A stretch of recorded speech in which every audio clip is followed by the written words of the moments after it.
Have you ever found yourself overthinking every message, walking on eggshells, or feeling like you're constantly auditioning for someone's affection, only to be met with silence, distance, or emotional shutdown? If so, you may be entangled with someone who has an avoidant attachment style. And here's the hard truth. The more you chase connection with an avoidant, the further they retreat. I'm Jim Rohn, and in this video I want to offer you a radically different path. One that doesn't involve shrinking yourself, overfunctioning, or proving your worth just to feel seen. Because what most people don't realize is that trying harder isn't the solution. It's the trap. Pursuit doesn't build trust with an avoidant. It overwhelms their nervous system. What actually invites them into deeper connection isn't present. In this video, I'll break down exactly how to stop overgiving and start relating in a way that's grounded, clear, and emotionally mature. We'll explore why avoidants fear intimacy, how to stop taking their distance personally, and what it looks like to set boundaries from a place of calm strength, not desperation. If you've been stuck in a cycle of emotional uncertainty, constantly trying to decode mixed signals or earn love by being easygoing, this conversation will help you step out of that pattern and back into your power. Because real love doesn't require you to abandon yourself. When you stop chasing, stop waiting, and start leading with self-respect, everything changes, whether they rise to meet you or not. So if you're ready to stop performing for love and start building connection from a secure place within yourself, watch until the end. And if you find this valuable, make sure to subscribe and hit the bell icon. I share weekly insights to help you heal your attachment patterns, protect your peace, and attract the kind of connection that doesn't make you feel like you're constantly reaching. Let's get into it. Let's talk about something that's confusing and exhausting: falling. For someone who constantly pulls away just when things start to feel good, you go from feeling connected and hopeful to second-guessing everything. One day they're sweet and present, the next they're distant, cold, or just gone. Maybe they say they care about you, maybe they even show glimpses of it, but their behavior never fully matches their words. And here's where it gets really tricky. The more distant they become, the more effort you put in. You reach out more. You become more available. You lower your expectations just to keep the connection alive. You start calling that love, but let me gently tell you, it's not love. It's fear. It's fear of abandonment, fear of rejection, fear of not being enough. And it disguises itself as commitment, loyalty, even unconditional love. But what's really happening is you're trying to earn what should be mutual. That's not love. That's survival mode. See, people with an avoidant attachment style experience closeness very differently than you might. Where you feel warm and safe when things get emotionally intimate, they feel overwhelmed. Think of it like this: you're trying to offer a hug, but their nervous system feels like you're handing them a ticking time bomb. This isn't because they're cold or don't care. It's because deep down, they've learned that emotional closeness isn't safe. Maybe they grew up with emotionally unavailable parents, or maybe they were punished or rejected when they showed vulnerability. Over time, their brain wired intimacy with danger. So now when someone gets too close, their default reaction is to protect themselves by withdrawing, shutting down, or avoiding deeper conversations. Here's how that looks in real life. You express your feelings kindly, maybe even carefully, and suddenly they go quiet. They stop texting like they used to. Plans become vague. You start wondering, did I do something wrong? So you try to fix it. You send another message, check in again, maybe even apologize for bringing anything up. You think you're being understanding. But what's actually happening is you're trying to regulate their discomfort to ease your anxiety. It becomes a cycle. Their withdrawal triggers your chasing, and your chasing reinforces their need to pull away. And that loop can go on for months, sometimes years. What's important to understand here is this: you can't love someone out of avoidance. You can't overextend yourself enough to make someone feel safe if they haven't learned to feel safe inside themselves. And it's not your job to do that for them. Your job isn't to earn love by making yourself smaller, quieter, or easier to be with. Your job is to honor your needs while respecting their pace, and most importantly, to notice when the emotional labor is becoming one-sided. So instead of asking, how do I get them to come closer? Start asking, how do I come back to myself when they pull away? That question changes everything, because connection doesn't start with chasing, it starts with choosing yourself. Now let's talk about something a lot of people with anxious tendencies don't realize they're doing: overfunctioning. This is when you start doing too much in the relationship, not because you're selfish or pushy, but because you're scared. Scared of being abandoned, scared of being too much or not enough. You feel the connection slipping, so your nervous system goes into panic mode. And what do anxious partners do when they feel that panic? They start managing, fixing, analyzing, and giving more, way more, than is healthy. You might notice yourself over-texting. You tell yourself, I'm just checking in, but it's actually you trying to soothe your rising anxiety. Or maybe you start sending long, emotionally vulnerable messages, hoping it'll finally make them open up. You might make excuses for their silence, they're just busy. Or feel tempted to send another message when they don't respond to the first one. You become the emotional glue, holding everything together. You plan the dates, you ask the questions, you carry the emotional weight of both people. And all the while, you're hoping they'll finally meet you halfway. But here's what really happens. The more you give, the more they retreat. Not because you're doing something wrong, but because your energy starts to feel overwhelming to them. To an avoidant partner, that kind of emotional intensity can feel like pressure, even if it's coming from love. And they've been wired to associate pressure with danger, so they start backing off. Not necessarily out of rejection, but out of self-preservation. And what do? You double down, you try harder, you give more. You think maybe if I'm even more patient, even more understanding, they'll finally come around. It's not your fault. You've been taught that love means proving your worth, that if someone pulls away, you just have to show them you're safe. But what you're really doing is abandoning yourself while trying to get someone to choose you. That's not sustainable. And here's the painful truth. The more you overfunction, the more you reinforce the very cycle that's hurting you. You keep trying to fix the relationship by erasing your needs, but that only teaches the other person that your needs don't matter. This is why awareness is so powerful. When you can catch yourself in the moment, about to send that anxious text, about to say yes when you really mean no, you get a choice. You can pause, you can breathe, and you can choose not to overfunction. That's the first step back to secure ground. Here's where everything starts to shift. When you begin to reframe their behavior with clarity instead of taking it personally. That's a tough one, especially when you care deeply. When someone pulls away, goes silent, or suddenly seems emotionally unavailable, it's so easy to think, what did I do wrong? That thought alone can send you spiraling into guilt, self-doubt, or a desperate need to fix things. But here's the truth that might feel like a relief. Their avoidant behavior isn't about you. It's not about your worth, your effort, or how lovable you are. It's about their wiring, reflexive, protective, and often unconscious. Avoidant people tend to have early emotional wounds, childhood experiences where love might have felt inconsistent, conditional, or even unsafe. Maybe they had caregivers who were emotionally unavailable, overly critical, or just absent when it mattered most. Over time, their brain learned that the safest way to avoid pain was to not rely on anyone at all. So now, even in adulthood, when things start getting emotionally intimate, their reflex is to create space. To them, space equals safety. Now, this doesn't mean you should tolerate being ignored, breadcrumbed, or shut out indefinitely. What it does mean is this: you can stop personalizing their distance.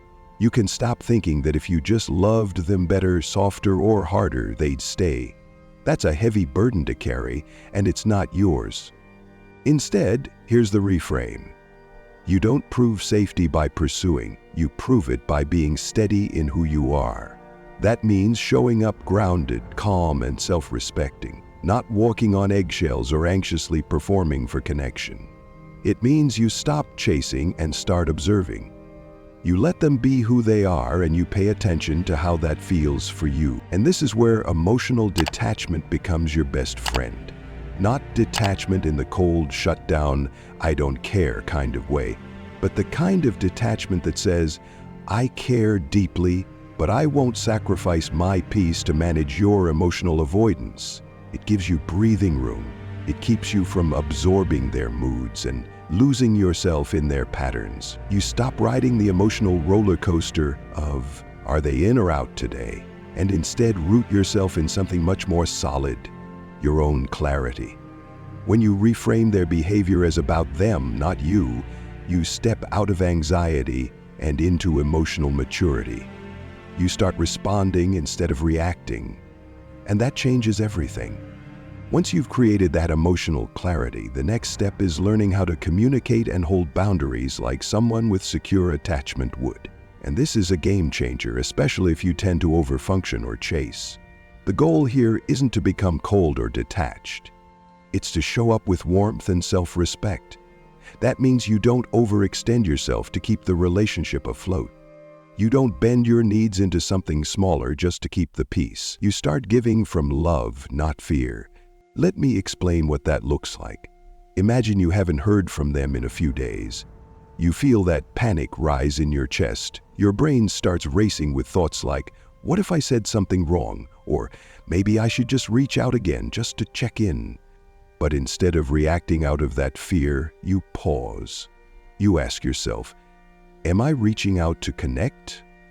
Or am I trying to calm my anxiety? That question alone puts the power back in your hands, because secure people don't reach out to manage another person's behavior. They reach out to express, not to chase. This is where boundaries come into play, and let's be clear, boundaries aren't threats. They're not ultimatums. You're not saying, if you don't change, I'm out. That kind of energy usually causes an avoidant to shut down even more. Instead, you're saying, this is what I need to feel healthy in a relationship. If that's not something you can meet right now, I understand.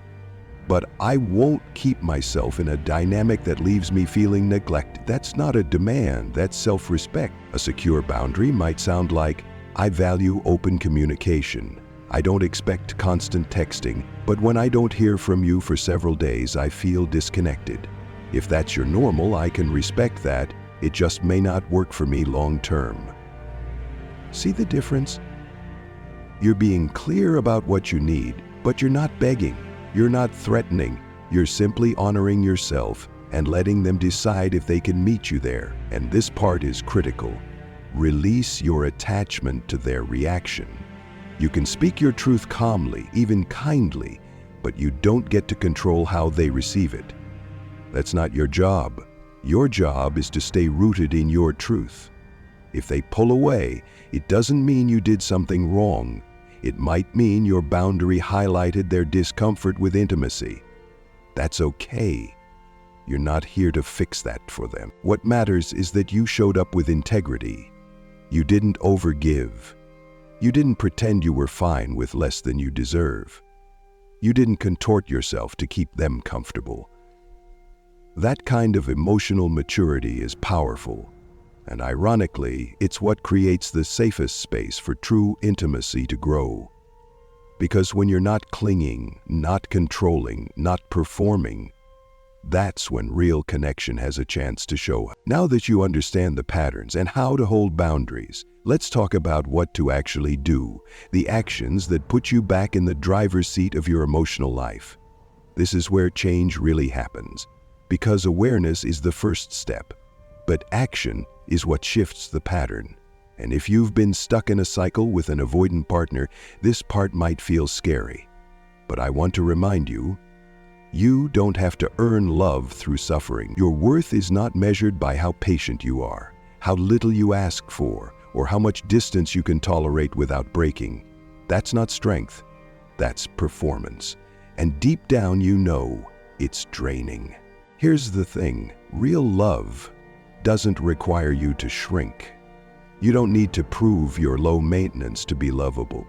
You don't need to play cool to be chosen. If someone is emotionally unavailable and you're constantly trying to be easygoing in hopes they'll stay, You're not in a relationship. You're in survival mode, and that's not sustainable.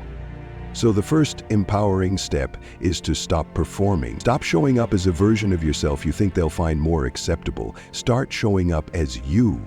Honest, clear, grounded, not needy, not demanding, just real. Next, lead with presence, not pressure. This means you show up open and kind, but unattached to outcomes. You're not pushing for timelines or emotional depth they can't meet. You're not subtly manipulating with guilt or silent treatment. You're showing up with emotional maturity and letting the relationship breathe. And ironically, when you stop trying to control or predict how they'll respond, they're more likely to feel safe and meet you where you are. But even if they don't, that's still a win, because you're staying rooted in yourself, not in their potential. And this one's big.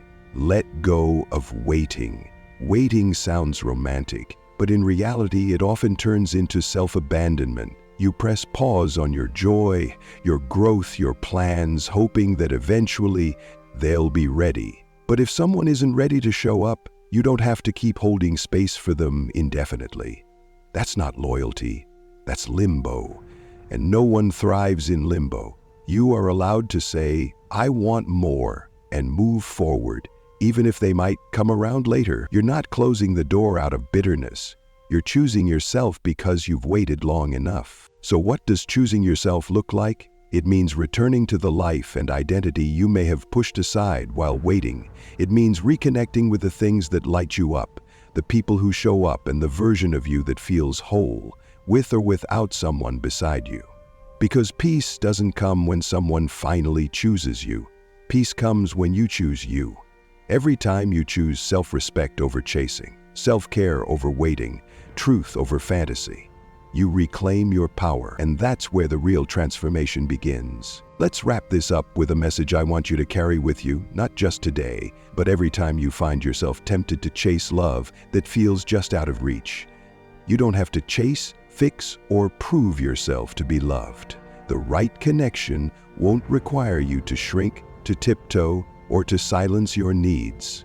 The right connection will feel mutual, emotionally safe, and grounded in respect. And even more importantly, you will feel safe inside yourself, because you'll know that love isn't something you have to earn by abandoning your truth. In this video, we walked through the common emotional patterns that show up when you're drawn to someone with an avoidant attachment style. We named the pain of overfunctioning, when you give more, text more, try harder, and receive less in return. We reframed avoidant behavior as a protective reflex, not a reflection of your worth. We talked about the power of emotional detachment, not to disconnect from love, but to reconnect with your own center. You learned how to replace ultimatums with boundaries, how to stop performing for love, and how to shift from waiting to choosing yourself. This isn't easy work. It takes courage to stop chasing what you've been taught to fight for. But the moment you do, something powerful happens. You come back to yourself, and from that place of clarity and calm strength, you stop trying to convince anyone of your worth. You lead with presence, not pressure. You embody the kind of love that doesn't beg, doesn't bargain, and doesn't break itself down to be accepted. And if they can't meet you there, your peace will. Thank you so much for watching this video and for taking the time to invest in your emotional growth. If this message resonated with you, I'd love to hear from you. Drop a comment below and share what part spoke to you the most, or what patterns you're working on shifting. Your story might help someone else feel a little less alone. And if you're on this journey of learning to relate with more self-worth, more emotional clarity, and more peace, make sure to subscribe to the channel. I post weekly videos that guide you out of anxious patterns and into secure, self-led connection. Until next time, stay grounded, stay true to you, and remember, real love never asks you to lose yourself to keep it.